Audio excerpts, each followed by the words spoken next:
Hello, everybody. Welcome to another interactive session with Inside Sports. And today we are glad to have Sony Sports expert analyst for Road to UFC 290, Alexander Volkanovski versus Yair Rodriguez, Somesh Kamra. Glad to have you here, first of all.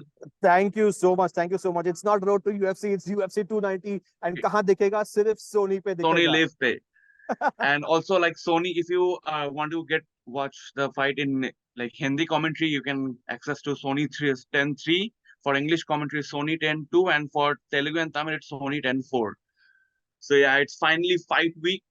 The UFC 290 card is Absolutely. stacked, two title fights, and obviously we know most of the people are talking about the title fights only, but this card is actually stacked. I mean, we got Robbie Lawler in the prelims.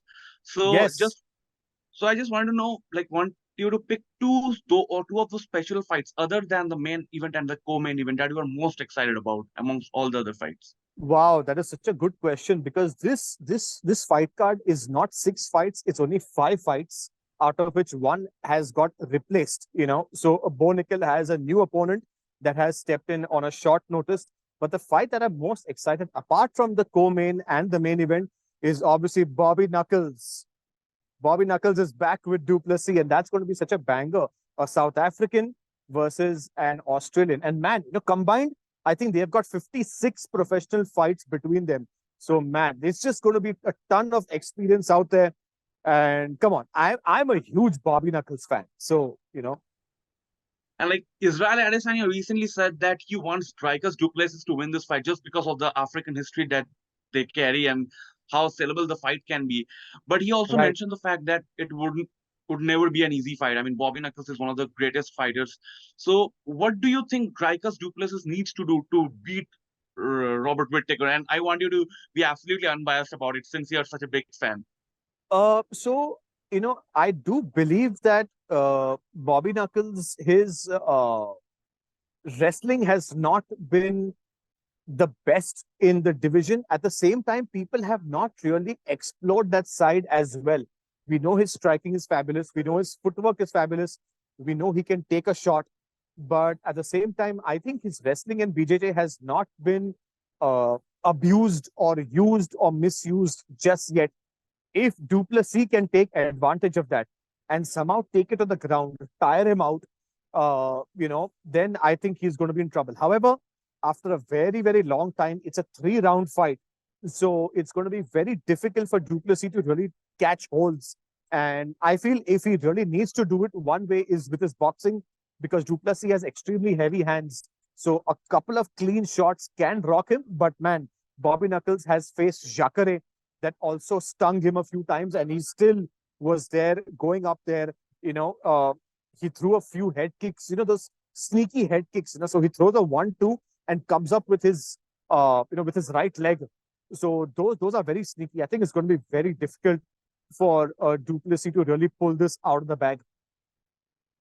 So the winner of the fight is expected to get a title shot. And I mean, Robert Whittaker has always been a champion by heart. Like, even if without Yeah. the belt, he is such a great fighter. And if Israel Adesanya didn't existed, then maybe, I mean, not maybe, seriously, Whittaker would have still been the champion. So with Israel Adesanya's existence and him being a superstar, like, do you still feel like Robert Whittaker has a chance to be a champion at middleweight again? Um, what happens in MMA? So if you see these two people, when it comes to Israel Adesanya and Robert Whittaker, when you see both of them on paper, I do believe Robert Whittaker is the better fighter. But these fighters have this aspect of kryptonite. It's what Chris Weidman was to Anderson Silva. Somehow he could just not get past him, and I feel it was more of a mental thing. So I do believe it's going to be very difficult for Whittaker to beat Adesanya till he's in that weight category holding that belt, because it's going to be a mindset thing and nothing else.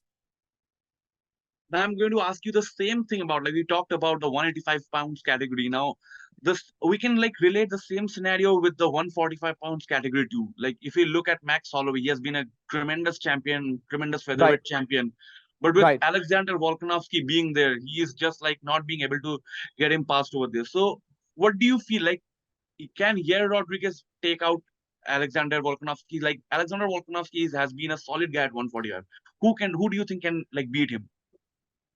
That is such a good question, because what people don't realize that when fighter number one fights fighter number two, it's not just about that particular fight, but it's the experience that they come with.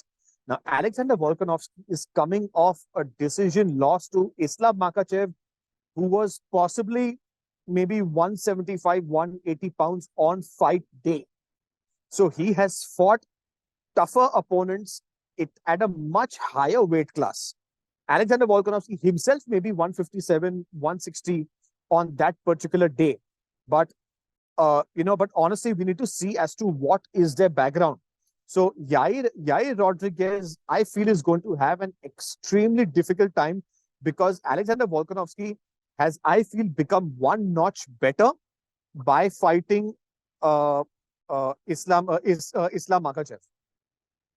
Like Islam Makhachev really put out both the fighters put on a great show. It was a competitive fight, and like a lot of people took different sides. If we ask, like after the fight, Israel Adesanya felt like Volk should have got the win.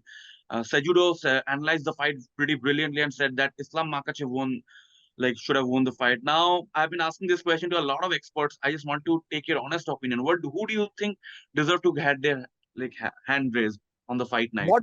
What did my friend Arjun Chipalkatti say? Come on, Chipalkatti. What did he say? He obviously backed, like he was on Team Sejudo side, so he said that Islam really won the fight.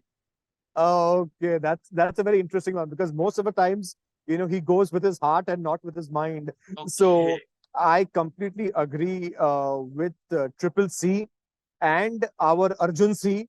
I felt Islam Makhachev won the fight, because when you need to beat a champion, you need to convincingly beat that champion. Now, MMA is one of the sports that still gets judged by three judges that have their own perspective. Like, I could be sitting on one side and there could be ground and pound happening on the other side. So one judge may see that the shots are getting missed, but I may think it's landing. So I may give a 10-9 to the fighter who's on top. My other judge will give a 10-9 to the fighter who's at the bottom. So it's not like cricket where Bangladesh can beat Australia by one run, because those razor sharp decisions, it always goes to the champion, because if you need to beat a champion, you need to beat him convincingly. Alexander Volkanovski, on any given day, I felt it was very, very close. If this was a non-title fight, maybe Alexander Volkanovski could have won. But because the title was on the line, the judges always felt, yeah, it was great, but 10-9 Makhachev. That's how it goes. So now coming to women's fighting, like if we look at UFC 190, it was headlined by Ronda Rousey. Ronda Rousey won it by a knockout, a woman headliner. 100 pay-per-views later, it's UFC 290, and we have got only one women's fight right now. And that too, this comes after like almost when the featherweight division has been unofficially shut down. I wouldn't say it's shut down, but it's almost like shut down. So what your reaction to it? Like 100 PPVs later, do you see that there has been an improvement in women's MMA, or do you still feel like Ronda Rousey's era was the best for women's fighting inside the cage?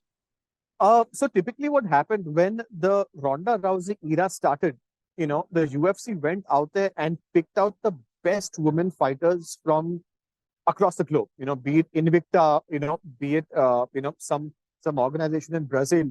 Now, what happened, because it was the first time that was happening, most of the women were already 24, 25 at that point of time. Nobody was a youngster.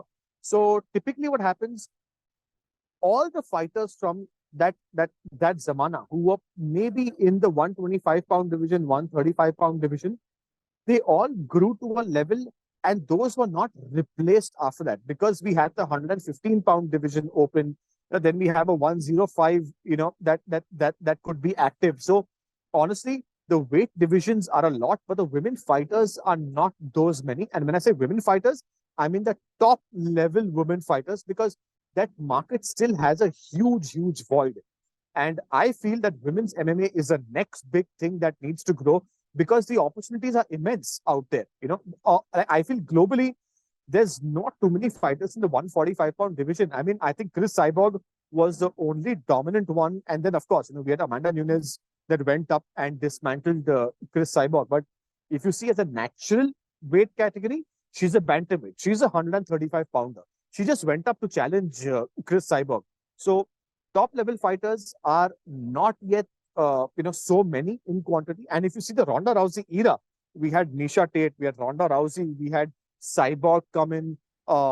We had all these big names that came together, but sadly they also went together. Like, I just have to ask you our last question since we are in the final moment of our interview. Anshul Jubli, the Indian star, is right now on prominent level. Like, he is representing India. We are all proud of Yeah. him, and he is in the lightweight category, which is like one of the most dominant categories. So the Indian MMA is surely growing. How do you see the future of Indian MMA and Anshul Jubli as a lightweight contender in the UFC? Uh, Excellent question, Raj. So Anshul Jubli in the lightweight category uh, is, I think it's one of the deepest divisions in the UFC because the lightweight category, which is a 155-pound category, is this classic combination of strength plus speed.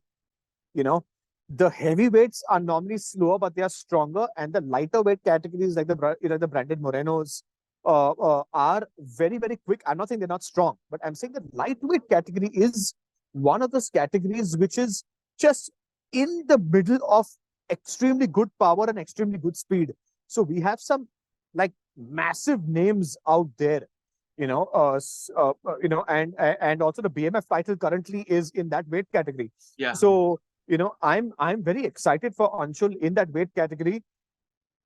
I hope I'm not really going to say this out in the open, but I hope he tries to get down to 145 if the option arises, because he will be a huge opponent. He's got long limbs, and I think he can do wonderful if that weight cut happens, and or if he's looking to become bigger and stronger and stay in the lightweight category. I think he's the best prospect for India because his mindset is absolutely on point.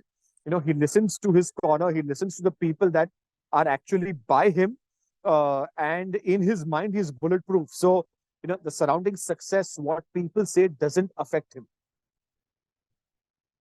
So it was great interacting with you and knowing so much about the sport and like your thoughts on UFC 290.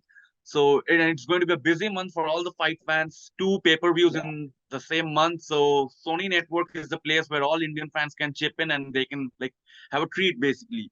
So Absolutely. तो कहाँ पे दिखेगा? सिर्फ सोनी पे दिखेगा. still Sony Pay. So for Hindi fans, Tamil, Telugu, English fans, everything is available.